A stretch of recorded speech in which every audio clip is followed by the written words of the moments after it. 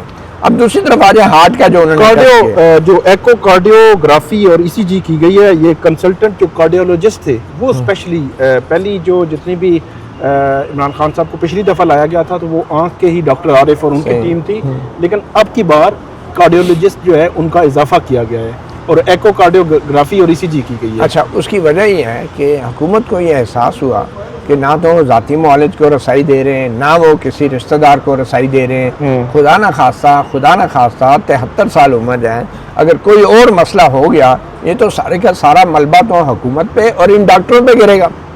اور پہلا سوال یہ ہوگا کہ حکومت کیا چھپا رہی تھی کہ ذاتی معالج کو رسائی نہیں دی, رشتہ داروں کو رسائی نہیں دی, اور ابھی خدا نہ خواستہ کوئی ایسا حادثہ ہو گیا تو کس پہ الزام آئے گا. تو اس دفعہ انہوں نے ہارٹ کے ڈاکٹر کو بھی شامل کیا اور ہارٹ کے ڈاکٹر کے کندھے پہ رکھ کے اب ساری سچویشن ہو رہی ہے. اچھا, یہ آپ دیکھ لیں کہ ڈاکٹروں کے اوپر چیزیں ڈالی جا رہی ہیں. سیدھی سی بات تھی کہ یار آپ ذاتی معالج کو ایکسیس دے دیتے, آپ جو ہے رشتہ دار کو ایکسیس دے دیتے, اور پھر آپ یہ بات کرتے تو لوگ اس پہ یقین بھی کرتے, وہ رشتہ دار بھی کہتا نا. اب ہوا کیا اب کی بار بھی ویسے ہی ہوگا جیسے پہلے ہوا تھا. اب کی بار بھی بیرسٹر گوہر علی خان کو بلا کے یا راجہ علامہ ناصر عباس کو بلا کے بریفنگ دی جائے گی. بیرسٹر گوہر تو وہ ہم آگے چل کے بات کرتے ہیں, وہ کہہ رہے ہیں رات 2 بجے مجھے میسج آیا, حالانکہ 2 بجے سارے میڈیا پہ چل چکا تھا. 2 بجے میسج آیا کہ عمران خان صاحب کو ہم لائے تھے واپس لے گئے ہیں, بس اتنا بتایا گیا. اب کی بار بلانے کی بھی زحمت نہیں کی گئی, کیونکہ دیکھیں مسئلہ یہی ہے نا کہ جو میڈیکل ریکارڈ ہوتے ہیں وہ بڑے پرائیویٹ ہوتے ہیں, یہ کانفیڈینشیل ہوتے ہیں.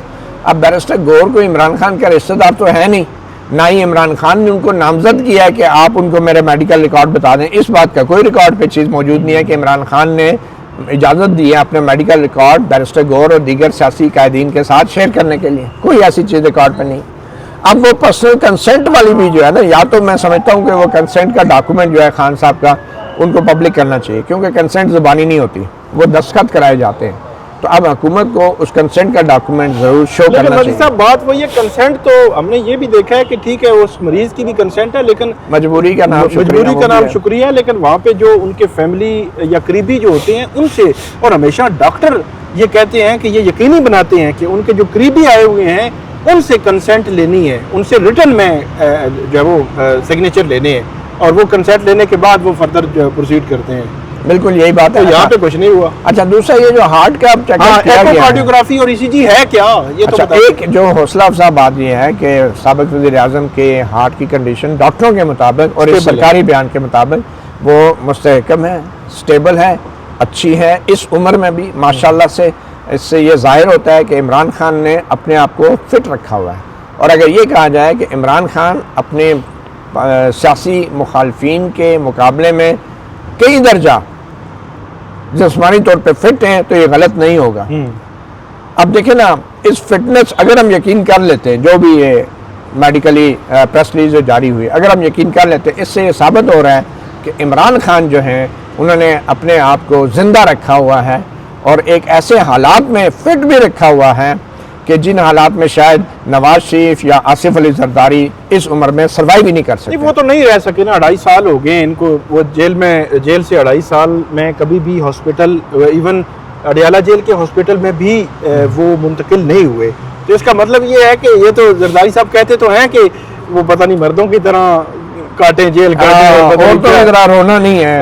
اب دیکھیں زرداری صاحب آف آل دا پیپل جن کی وجہ سیاست ہی ان کی بیوی ہے, بیگم ہے, اور وہ اور وہ زندہ ہوتی تو ہو سکتا ہے پتہ نہیں یہ کہاں ہوتے. اور وہ آئرن لیڈی کہلائی جاتی تھی. یہ تانا دیتے ہیں دوسروں کو کہ عورتوں کی طرح نہیں, لیکن کس منہ سے تانا دیتے ہیں. اور ماشاءاللہ بینظیر بھٹو کی جو بیٹیاں ہیں وہ بھی بہت سٹرونگ ہیں, اور وہ پوری دنیا کی خواتین کے لیے ایک روشن مثال ہیں. اور اس کے باوجود بھی زرداری صاحب کی عورتوں کے حوالے سے یہ رائے اور یہ سوچ بہرحال وہ انہوں نے کر دی, اور آئی ایم شیور کہ وہ اس پہ شرمندہ بھی ہوں گے اور اس پہ وضاحت بھی دینی چاہیے تھی. بٹ اینی وے جو ہارٹ کا ٹیسٹ ہوا ہے, جو میری بیسک جو جنرل معلومات ہیں یا بیسک نالج ہے, اس میں یہ الٹرا ساؤنڈ کیا گیا ہے ہارٹ کا, ایکو کارڈیوگرافی. اس میں وہ ایک لیکوڈ لگاتے ہیں آپ کی چیسٹ پہ اور اس کے اوپر کچھ سکینرز رکھتے ہیں. ان سکینرز کی مدد سے ٹی وی سکرینز کے اوپر ایکچولی ریئل ٹائم میں ہارٹ موومنٹ نظر آتی ہے, دل دھڑکتا نظر آتا ہے. اس کے مطابق اب انہوں نے ڈاکٹرز کی جو پریس ریلیز ہے اس میں بتایا گیا کہ ان کا ہارٹ جو ہے اس کی پمپنگ بھی صحیح ہے اور اس کا سائز اور اس کی ہیلتھ جو ہے وہ بھی صحیح ہے. تو میرا یہ خیال ہے کہ ریئل ٹائم میں جو مانیٹرنگ کی گئی ہے, جو اسکین کیا گیا ہے, اس کے مطابق عمران خان کی ہارٹ کی کنڈیشن بہتر ہے اگر ہم ان ساری چیزوں پہ یقین رکھیں. مگر میں پھر یہ کہوں گا کہ حکومت ایک بہت بڑا خطرہ مول لے رہی ہے, اور اس میں کیونکہ یہ کچھ پتہ نہیں چلتا. ایک اور الزام پھر جس پہ آئے گا حکومت ہوگی اور ڈاکٹرز ہوں گے, خدا اور کسی پہ نہیں ہوگا, اور کسی پہ نہیں ہوگا. اور سب سے پہلا سوال یہ ہوگا کہ چھپایا کیا جا رہا تھا, چھپایا کیا ڈاکٹرز کی جو رپورٹ تھی وہ درست بھی تھی یا نہیں. اور اس میں ایک اور پہلو بھی ہے, اگر جس طرح حکومت کہہ رہی ہے, یہ جس طرح یہ پریس ریلیز کہہ رہی ہے کہ وہ سٹیبل ہیں, وہ بہتر ہو رہے ہیں, ریکوری ہو رہی ہے, تو یہ تو جو گورنمنٹ ہے ان کے حق میں یہ چیز جاتی ہے, یہ پوائنٹ ان کے حق میں جاتا ہے. کیا جائے کہ وہ چھپائیں, وہ ان کے ذاتی معالج کو بلائیں, ڈاکٹرز کے سامنے بٹھائیں, اور عمران خان جب آئے ہوئے تھے ان کے ساتھ وہ بھی موجود ہوتے اور یہ پریس ریلیز آتی تو یہ تو حکومت کو زیادہ فیور کرتی کہ ان کے ذاتی معالج بھی موجود تھے. جی بالکل یہ بات, تو پتہ نہیں کیا چھپانا چاہ رہے ہیں. جب آپ چھپائیں گے تو پھر سوالات اٹھیں گے. تو اس میں بیرسٹر گور کہہ رہے ہیں آج صبح 2 بجے مجھے ایک میسج کے ذریعے اتنا بتایا گیا کہ خان صاحب کو پیمز ہاسپٹل انجیکشن لگانے کے لیے لائے گئے تھے. مجھے پیشگی اطلاع نہیں تھی. ہمارا مطالبہ آج بھی وہی ہے کہ خان صاحب کا شفا انٹرنیشنل میں ڈاکٹر فیملی کی موجودگی میں چیک اپ کیا جائے. ڈاکٹر نورین یا فیملی جو ہے عمران خان صاحب کی, ان کے حوالے سے بھی یہ آیا کہ ان کو بھی پیشگی اطلاع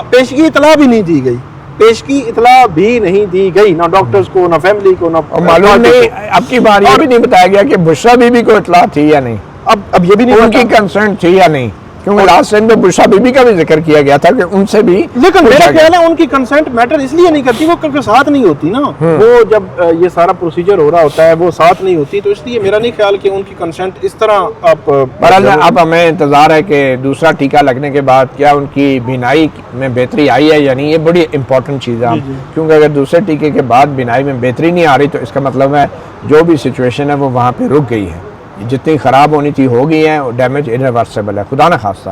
تو اب لیکن معاملہ یہ ہے کہ یہ آزادانہ ہم اس پہ اسی وقت بات کر سکیں گے جب ان کے ذاتی والدین جائیں گے, ان کے چیک کریں گے, یا ڈاکٹرز جب چیک اپ کر رہے ہیں وہ ساتھ ہوں گے. اس کے بعد رپورٹ جو مرتب ہوگی اس پہ ہم فردر جو ہے وہ بات کر سکیں گے. آگے بڑھتے ہیں. محمود خان اچکزئی صاحب کو بطور اپوزیشن لیڈر ہٹانے کے لیے اکبر ایس بابر جو ہے وہ میدان میں آ چکے ہیں. محمود صاحب ہی ہیں جی, صرف محمود خان اچکزئی ہیں میرے خیال میں, ناصر عباس صاحب کو بھی نہیں محمود خان اچکزئی ہیں جن کے خلاف جو ہے وہ یہ درخواست آئی ہے. اس کے چیدہ نکات میں پڑھ بھی دیتا ہوں کہ اکبر ایس بابر صاحب نے جو سابق جج ہیں اسلام آباد ہائی کورٹ کے شوکت عزیز صدیقی صاحب, ان کے ذریعے یہ آئینی درخواست رب نے بنا دی جوڑی وفاقی آئینی عدالت میں جو ہے وہ دائر کی ہے. اس کے چیدہ نکات جو ہے وہ یہ ہیں کہ یہ درخواست گزار نے اپنا وہی کہا ہے کہ وہ بانی رکن ہیں پی ٹی آئی کے, اور 4 دہائیوں سے آئین کی بالادستی کے لیے کوششیں ہیں. وہ تو ویسے نظر آ رہے ہیں ہمیں, وہ تو 13 جنوری کو بھی اور باقی بھی ہمیں نظر آیا کہ انہوں نے کیسے آئین کی بالادستی کی. یہ کہتے ہیں کہ وہ آزادانہ تصدیق کرنا ضروری ہے جو اسپیکر قومی اسمبلی کی جانب سے جو ارکان ہیں ان کے دستخطوں کی. ریکارڈ میں کوئی ثبوت نہیں کہ آزاد ارکان نے عامر ڈوگر کو اپنی نمائندگی کا کوئی اختیار دیا تھا. کیا کوئی سزا یافتہ نااہل شخص جیل سے بیٹھ کر پارلیمانی عمل کو کنٹرول کر سکتا ہے؟ سوال اٹھایا گیا ہے. ماضی میں استعفوں کی تصدیق کے لیے اسپیکر ارکان کو ذاتی حیثیت میں طلب کرتے تھے. اس بار اسپیکر قومی اسمبلی کی جانب سے طریقہ کار نظر انداز کیا گیا. قائد حزب اختلاف کا عہدہ جوڈیشل کمیشن اور الیکشن کمیشن کی اہم تقرریوں میں کلیدی کردار ادا کرتا ہے. دستخطوں کی تصدیق کے بغیر جاری کردہ نوٹیفیکیشن غلطی نہیں بلکہ آئین کی خلاف ورزی ہے۔ تو اب یہ محمود خان اچکزئی صاحب کے خلاف وفاقی آئینی عدالت میں یہ درخواست آئی ہے، اور مجھے یاد پڑتا ہے کہ جب یہ نوٹیفیکیشن آنے کی باتیں ہو رہی تھی تو انہی دنوں میں یہ بات ہو رہی تھی کہ اکبر ایس بابر صاحب کی جانب سے وفاقی آئینی عدالت میں ایک درخواست دائر کی جائے گی محمود خان اچکزئی صاحب کے خلاف۔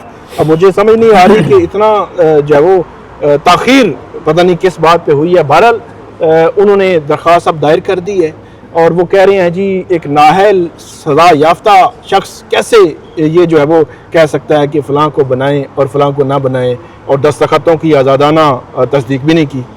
ثاقب، پہلی بات تو یہ ہے کہ بڑی بدقسمتی کی بات ہے اور شرمناک صورتحال ہے کہ وزیر اعظم شہباز شریف کے بقلم خود ذاتی طور پہ لگائے گئے آئینی عدالت کے جو ججز ہیں اب وہ یہ فیصلہ کریں گے کہ جو پارلیمنٹ کے اندر کی جو کارروائی ہے اور اپوزیشن لیڈر کی جو تعیناتی ہے وہ صحیح ہے یا نہیں۔ اب مجھے بتائیں، اپوزیشن لیڈر کی جو تعیناتی ہے اگر تو اس میں کوئی آئین کی خلاف ورزی ہوئی ہے تو اس میں تو ڈیفینیٹلی سپریم کورٹ یا آئینی عدالت جو ہے وہ اس میں مداخلت کر سکتی ہے، کیونکہ وہ آئین کی، جیسا کہ آپ کو یاد ہے قاسم سوری نے ایک رولنگ دی تھی جس میں آئینی عمل مکمل نہیں ہوا تھا، جس پہ سپریم کورٹ نے مداخلت کی تھی۔ مگر یہاں پہ مجھے سمجھ نہیں آتی کہ ہر کوئی بھی شخص منہ اٹھا کے پارلیمنٹ کے اندر کی کارروائی کے حوالے سے چیلنج لے کے آ جاتا ہے۔ نہ تو Akbar S Babar P T I کے رکن ہیں عملی طور پہ، یہ اور بات ہے کہ وہ دعوے بہت کرتے ہیں، وہ کہتے ہیں کہ میں بانی رکن ہوں، بس وہ اپنا بانی رکن ہے، تو وہ بس بانی تو رہ گئے لیکن رکن نہیں رہ گئے۔ ادھر بڑے بڑے بانیوں کے ساتھ جو ہو رہا ہے نا وہ آپ دیکھ لیں۔ تو جب پارٹی ان کو نہیں چاہتی، انہوں نے نکال دیا ہے، تو وہ زبردستی کا وہ اپنے آپ کو کہتے ہیں نا پرائی شادی میں عبداللہ دیوانہ، وہ اصل میں یہ بھی ہے نا کہ وہ کہتے ہیں میں نہیں آتا پھر پارٹی بھی نہیں چلے گی، پارٹی بھی نہیں چلے گی۔ بس اس طرح کے لوگ ہوتے ہیں جو مخصوص مفادات کے لیے استعمال ہوتے ہیں۔ اور اکبر ایس بابر جو ہیں انہوں نے پہلے فارم فنڈنگ کا بھی کیس کیا، ٹھیک ہے، اس کیس کے دوران جو کچھ انہوں نے کیا بڑے اہم نقطے اٹھائے، لیکن وہ الیکشن کمیشن تھا، وہ معاملہ ڈیفرنٹ تھا۔ یہاں پہ آئینی عدالت کے سامنے درخواست ڈالنا، اور آئینی عدالت اگر اس کو ٹیک اپ کر لیتی ہے، اس کا مطلب ہے آئینی عدالت کے معزز ججوں اور معزز درخواست گزار اکبر ایس بابر میں کوئی فرق نہیں ہے، دونوں ایک جیسے ہیں، ٹھیک ہے، ان دونوں کی لوکل اسٹینڈ آئی بھی ایک یہ بھی جیسے تو ہو سکتا ہے نا کہ وفاقی آئینی عدالت اس کو کہے کہ یہ قابل سماعت ہی نہیں ہے۔ ایگزیکٹلی، اس کی وجہ کیا ہے؟ وجہ یہ ہوگی کہ بھائی پارلیمنٹ کی کارروائی آئین کے جو تحت وہ پروٹیکٹڈ ہے، پارلیمنٹ کی اندر کی جو پروسیڈنگ ہوتی ہے اس کو کسی بھی عدالت میں چیلنج نہیں کیا جا سکتا۔ وہ آرٹیکل 166 ہے یا 66 میرے خیال میں، مجھے ایگزیکٹ یاد نہیں ہے، لیکن واضح طور پہ لکھا ہے کہ پارلیمنٹ کی کارروائی پروٹیکٹڈ ہوگی، کیونکہ وہ جو کارروائی ہوتی ہے وہ قواعد کے مطابق ہوتی ہے، اور جو قواعد ہوتے ہیں وہ پارلیمنٹ بناتی ہے اپنے قواعد، رولز جو ہوتے ہیں وہ آئین میں ڈائریکٹلی پروویژنز ایسا نہیں ہوتی ہے ساری کارروائی کی، وہ پارلیمنٹ آف پاکستان چاہے نیشنل اسمبلی ہے چاہے سینٹ ہے، اس کے رولز کے تحت وہ کارروائی ہوتی ہے۔ اپوزیشن لیڈر کی تعیناتی بھی رولز کے تحت ہوتی ہے، اس میں پارلیمانی پارٹی کا جو رول ہے وہ بھی آپ کو یاد ہے آئین کے آرٹیکل 63 میں بڑا واضح طور پہ لکھا بھی گیا، اور پھر اس کی تشریح بھی کر دی گئی تھی۔ تو میں سمجھتا ہوں کہ اکبر ایس بابر جو ہیں ان کا کوئی لینا دینا نہیں ہے پارلیمنٹ کے اندر کی کارروائی سے۔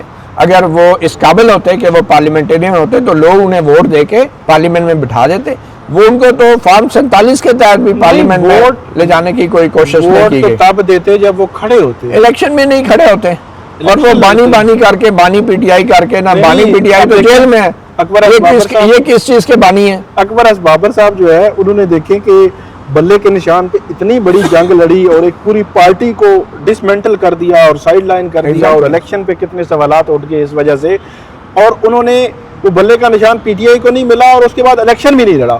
چاہیے تو یہ تھا نا کہ اکبر ایس بابر صاحب الیکشن لڑتے، پتہ چلتا کہ ان کے ساتھ کتنے ووٹ ہیں، کہ انہوں نے پی ٹی آئی کے انٹرنل الیکشن کے لیے اتنی جنگ لڑی کہ میں نے تو انٹرنل الیکشن انہوں نے تو اپنے آئین کے مطابق کیے ہی نہیں۔ ایگزیکٹلی، تو میں یہ کہہ رہا ہوں کہ آپ کو پتہ ہے نا کہ ایک دیمک ہوتی ہے، دیمک وہ بڑی بڑی بلڈنگوں کو لکڑی کے جو سٹرکچرز ہوتے ہیں ان کو اندر ہی اندر کھوکھلا کرتی رہتی ہے۔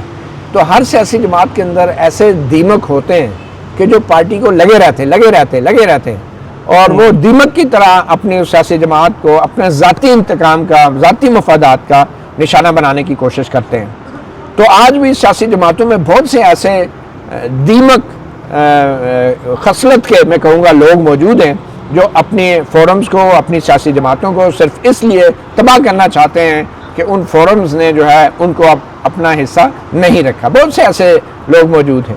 تو میرے خیال میں یہ جو درخواست ہے وفاقی آئینی عدالت کو پہلی سماعت میں اس کو ڈسمس کرنا چاہیے. ادروائز یہ اس درخواست کو بنیاد بنا کے اگر پارلیمنٹ اس پہ خاموش رہتی ہے، اگر ایاز صادق جو ہیں اپنا جاری کردہ حکم اس کا دفاع نہیں کر سکتے، تو پھر میں سمجھتا ہوں کہ ایاز صادق بھی اس سازش میں ملوث ہیں. اور ایاز صادق جو اپنے آپ کو ایک منتخب پارلیمنٹیرین کہتے ہیں، جو اسپیکر آف دا ہاؤس کہتے ہیں، ان میں اور اکبر ایس بابر میں کوئی فرق نہیں ہے. تو ان کو تھوڑا سا اپنے عہدے کا خیال رکھنا چاہیے. اور میں سمجھتا ہوں پارلیمنٹ کو وفاقی آئینی عدالت کے سامنے حکومت کو اس کا دفاع کرنا چاہیے. اور اب دیکھنا ہی ہے کہ کیا اٹارنی جنرل فار پاکستان، کیا پارلیمنٹ آف پاکستان جو ہے اپنے دائرہ اختیار کو، اپنی بالادستی کو آئینی عدالت کے سامنے اسٹیبلش کرے گی، یا چھوٹے چھوٹے ذاتی سیاسی رنجشوں اور انتقامی کارروائیوں کے طور پہ پارلیمنٹ کے اختیار کو جو ہے وہ بیچے گی، اس کا سودا کرے گی، صرف اس لیے کہ اپوزیشن لیڈر جو ہے وہ سیاسی اپوزیشن سے اس کا تعلق ہے اور حکومت کا اس سے کوئی لینا دینا نہیں ہے. لینا دینا نہیں ہے. آپ دیکھتے ہیں کہ وفاقی آئینی عدالت اس پہ کتنی پھرتی دکھاتی ہے، یا اس کو ایک روٹین کی درخواست کے طور پر لیا جاتا ہے، کیونکہ ہم دیکھ رہے ہیں کہ طارق جہانگیری صاحب نے بھی 2-2.5 ہفتے پہلے جو فیصلے کو چیلنج کیا تھا وہ ابھی تک مقرر نہیں ہوا.